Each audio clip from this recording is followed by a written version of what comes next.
बिस्मिल्लाहिर्रहमानिर्रहीम। मुअज़्ज़ज़ ख़वातीन और हज़रात, अस्सलाम वालेकुम वरहमतुल्लाहि वबरकातुहू। मैं हूँ आपका मेज़बान हकीम शहबाज हुसैन वान कमाली सोदरवी, सोदरा तहसील वज़ीराबाद, ज़िला गुजरांवाला, पंजाब, पाकिस्तान से आपसे मुखातिब हूँ और आप इस वक्त देख रहे हैं हकीम शहबाज हर्बल टीवी। इस वक्त इस मुख्तसर सी वीडियो में मैं जिस अनमोल फल का तारुफ आपकी खिदमत में पेश कर रहा हूँ, ये अंजीर है। अंजीर एक ऐसा फल है कि जो मुख्तलिफ़ अमराज़ व अलामात में तबीब इसको इस्तेमाल करते हैं और अल्लाह के फजल व करम से ये मुख्तलिफ़ अमराज़ में कामयाबी के साथ कई अमराज़ का इलाज है। इस फल को हमारे प्यारे आका हज़ूर नबी करीम सल्लल्लाहु अलैहि वसल्लम की बारगाह अक़दस से भी पसंदीदगी का दर्जा हासिल है और हज़ूर नबी करीम सल्लल्लाहु अलैहि वसल्लम ने इसको बवासीर के लिए अपनी अहादीस मुबारका में बवासीर के इलाज के लिए इस्तेमाल करने का इसको हुक्म फरमाया।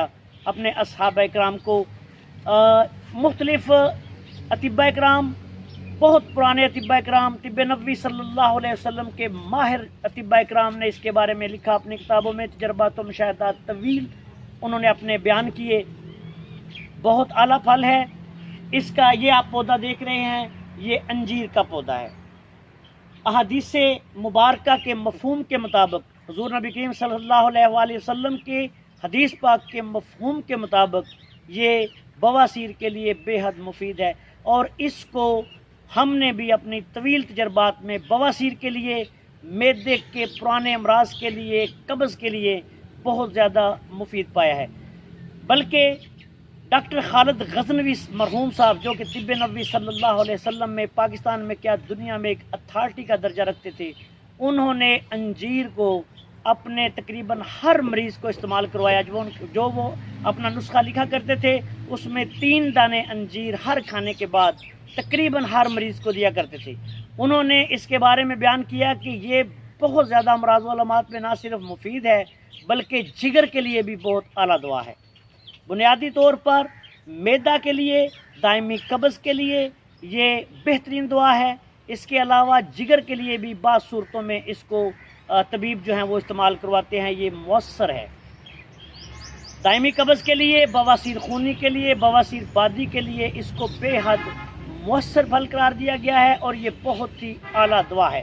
तरीका इस्तेमाल का इसका ये है कि खुश्क अंजीर आप बाज़ार से मिल जाती है, उसको लेके 3 दाने अच्छी तरह धोने के बाद सुबह, दोपहर, शाम हर खाने से आधा घंटा बाद अच्छी तरह चबा कर आप इसको खा लें। अगर इस फल का मौसम हो और ताज़ा अंजीर दस्तयाब हो जाए तो ये तो बहुत ही आला बात है। ये देखें, ये इस वक्त फल अंजीर को लग रहा है, लग चुका है ये फल और ये सब्ज़ रंग का फल है भी। जब ये पुख्ता होगा तो फिर इसको ये सुर्खी माइल हो जाएगा और उसके बाद ये पक जाए तो बहुत ही मीठा और मज़ेदार और लजीज फल होता है। ये जिन इलाकों में अंजीर पाई जाती है वहाँ ये कसरत से पाई जाती है।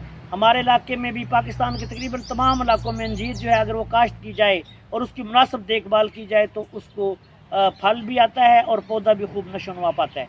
ये एक पौधा जो हमारे पास जो मैं आपको दिखा रहा हूँ और जिसके पास मैं बैठा हुआ हूँ, ये भी अभी तकरीबन 1 साल का पौधा है और इसको जो है अब आप देख रहे हैं कि काफ़ी फल जो हैं वो लगे हुए हैं।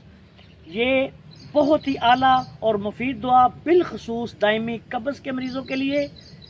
मजाज इसका गर्म खुश्क तिब्बा इकराम ने करार दिया है।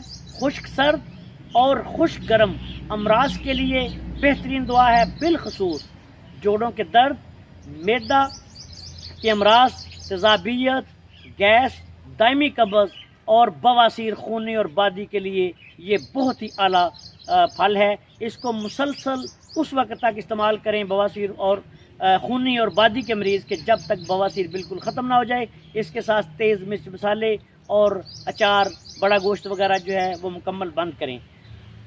उम्मीद है कि आपको हमारी ये वीडियो पसंद आई होगी। आपसे दरख्वास्त है कि आप हमारे इस चैनल को सब्सक्राइब करें, हमारी वीडियो को लाइक करें, ज़्यादा से ज़्यादा दोस्तों तक शेयर करें ताकि हमारा और आपका राब्ता बना रहे। इस दुआ के साथ आपसे इजाज़त चाहता हूँ कि अल्लाह ताला आप सबका हामी नासर हो।